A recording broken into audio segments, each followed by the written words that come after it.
Hi,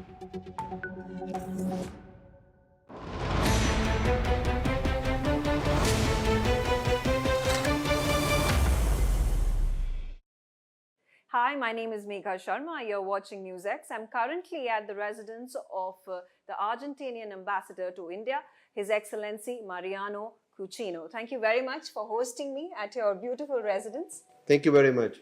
Thank you for being here. Of course, you've invited us over here, particularly talking about Yaba meat tasting.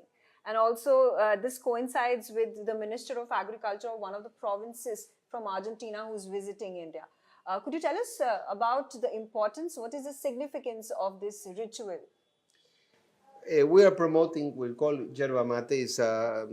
Some people think here it's like tea. It's a beverage very traditional from Argentina and other parts of South America, but especially Argentina, Uruguay, Paraguay, the south of Brazil. We are main producers of yerba mate, and we are promoting this product here in India. So that's why we are hosting this event, and thank you for coming. But it's part of all this so productive bilateral relationship that has been developing in the two countries, between the two countries in the last 75 years, and especially in the last 6 years, since Argentina and India enhanced their relationship. They ranked their relationship as a strategic partnership.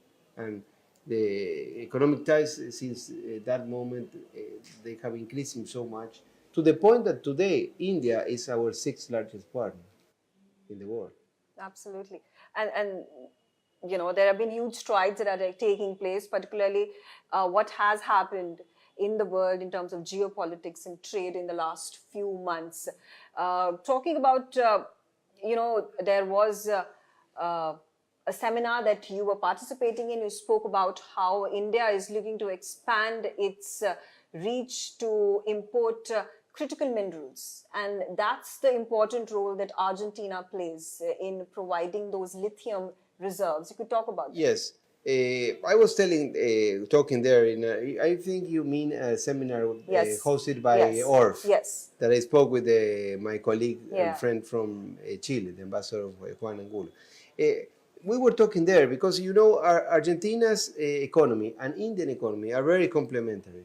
I would say that South American economies have a great degree of complementarity with Indian economies. That's why these relationships have been expanding, and in the case of Argentina, to the point of $5 billion. To the extent that today, as I was telling you, India is Argentina's 6th largest partner, and that involves agriculture. It involves mining, lithium, for example.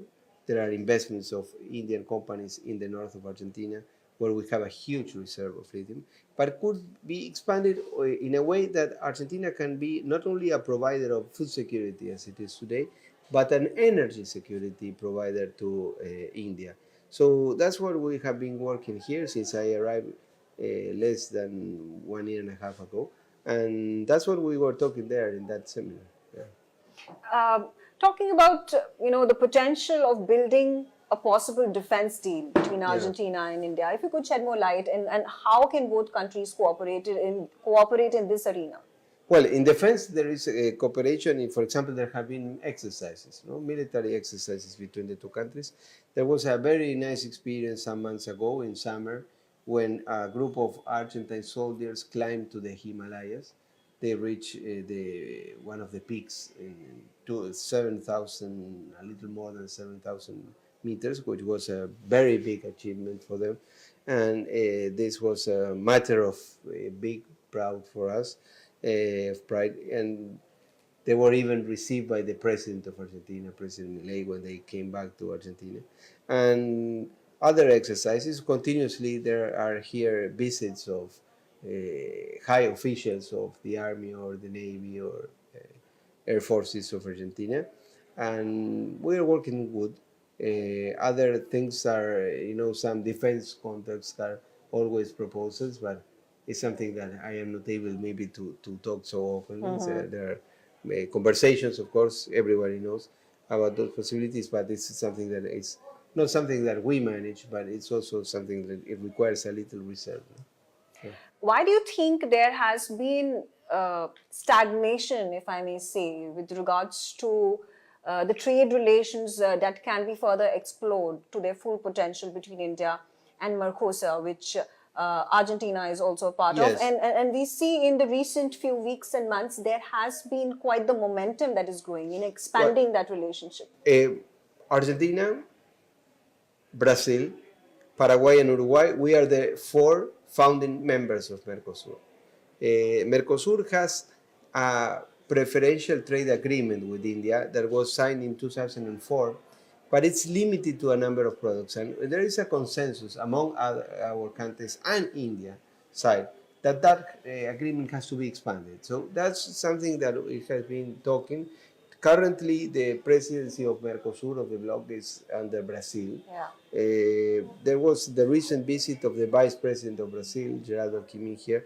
So I think they are progressing. There is, I would say, a high degree of consensus among the members in order to expand that agreement.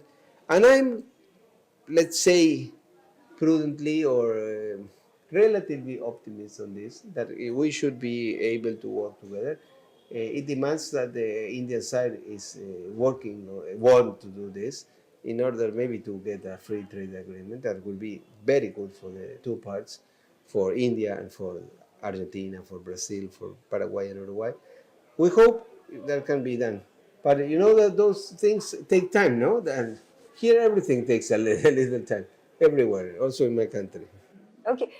Also, I would want to speak about, like, as you mentioned, that the vice president of Brazil was in India. He met with the Indian Commerce Minister. In fact, he gave a timeline that he said within a period of 10 months, there is likelihood of this preferential trade agreement between the bloc and India being pushed further, expanded and elevated to a free trade agreement. And we see that EFTA, there is an agreement that has happened with EFTA, with the European Union, with Canada, with Singapore. Why do you think there is such a momentum growing in terms of countries coming, blocs coming together, countries coming together to sign these free trade agreements? Well, with India. Of course, India has become the 5th largest economy. You are becoming the 4th largest economy. You will be the 3rd largest economy at the end of this decade. There is a intention and there is a program, I would say, from the Prime Minister Modi of getting that goal to be the 3rd largest economy, and you will be at the end of the decade. Some people say that even maybe earlier than that. So everyone is looking at India. India is the largest country in the world in terms of population. India is a country that grows more in the world. It's the highest income, growing economy, at least in the major powers. So everyone is trying to work here. That's why it's so competitive. That's why it's so interesting to serve here, to being able to serve here at this certain moment in India's historical experience, let's say. So that, I think, is the reason because of that is developing in many regions of the world. Even with you are negotiating an agreement with the U.S. You are all the time with Europe. I think you concluded an agreement with the UK. And in the case of Mercosur, I was telling you, there is a consensus among the members, a broad consensus that that agreement has to be expanded. You think the US administration's tariff war that has been led by US President Donald Trump has also pushed nations to open barriers to come closer vis-a-vis trade and commerce? Maybe. Everyone is talking in the world today about this situation. It's not my role to make comments on that. It's the decision of another country that we respect it. At the same time, the rest of the countries are trying to get the best for their own national interests, which I think is correct. In the long term, I may say that countries tend to benefit from the opening of the economies. No, there is a lot of experience in that. Even for the small countries, is decisive, and even for the large countries. So I would say that in the case of Argentina and India, this is a relationship in which I'm working. It has to be known that in order to be able to increase that relationship, according to the great level of complementarity that the two economies enjoy together, what the governments have to do is to remove barriers. Governments here in India, governments in Argentina or in Mercosur, we have to be able to remove the impediments that sometimes happen that are in some way they are making difficult some of the engagements. For example, Argentina is a country that is the territory of Argentina is the 8th largest country in the world. Yeah. India is the 7th, almost the same. India is a little larger. But you have almost 1.5 billion people. We have only 50 million people, which is a relatively small number considering the territory. But that provides a possibility that Argentina is full of resources, and we have more resources than the ones we need in some fields to satisfy the domestic consumption. So that's why we are able to provide food security, energy security to many countries, for India, to other countries in Asia, which economies are so complementary to us.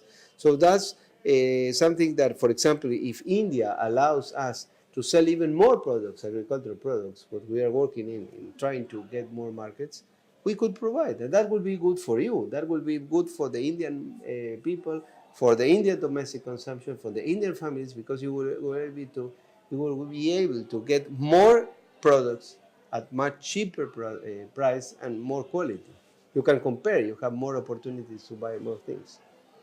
I do want to seek your comment, particularly with regards to the disastrous, unfortunate incident that has taken place. This happened in Delhi near the Red Fort, where there were 12 people who died and several others that were injured. You have offered condolences for the countrymen and to the people who've lost their lives or to the people who have gotten injured. A dastardly attack like this, how can Argentina and India come together in fighting terrorism? Well, we don't know if this blast was a consequence of a terrorist attack because the authorities didn't inform that, at least till now, no? But it might have been. The truth is that we expressed our solidarity immediately for the victims, for the people who died, the families that are injured. We hope them recover as soon as possible. And we stand with India in these situations. When the terrorist attack happened in the last one, in April 22, if I'm not wrong, in Pahalgam, in Kashmir, we were among the first embassies to express our solidarity because we know what terrorism is. In Argentina, we had the 2 worst terrorist attacks in South American history. We had one attack in 1992 against the Israeli embassy. And then we had a terrorist attack against the Jewish Community Center in the middle of Buenos Aires. And in the 2 acts combined, we lost 100 innocent people. So we know what terrorism is. And that's why we are always supporting India, as we know that India is a country that is suffering or was suffering almost on a daily basis the possibility or the actual threat of terrorism. So we know that we have this experience, and that's why we are always with India, and we think that the countries, peace-loving countries, peace-loving governments have to fight terrorism, have to prevent terrorism, and have to prevent that when countries use terrorism as a political weapon. We know what we are talking about. Some countries in the world that are doing this. Absolutely. Your Excellency, thank you very much for talking to me, for talking to us on NewsX, and I look forward to more of our conversations in the due course of time. Thank you for coming, and all the best for the audience. Thank you very much. Thank you.